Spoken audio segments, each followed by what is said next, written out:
Welcome to my Advanced Computer Programming in Python and JavaScript course. This course will take you from being a beginner or intermediate programmer and teach you the advanced material you will need to write great computer code, ace interviews, and build professional quality software.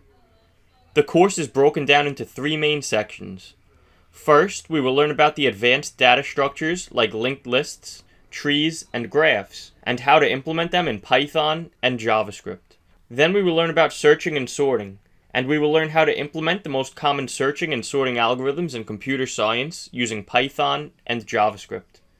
After that, we will learn all 23 Gang of 4 design patterns, solutions to commonly occurring problems in software engineering.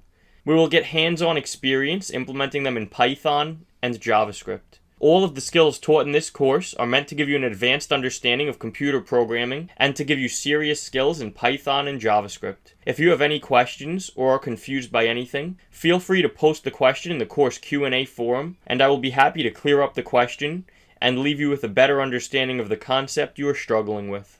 In the next lecture, I will tell you a little bit about myself so that you understand who I am and my credentials for teaching the course.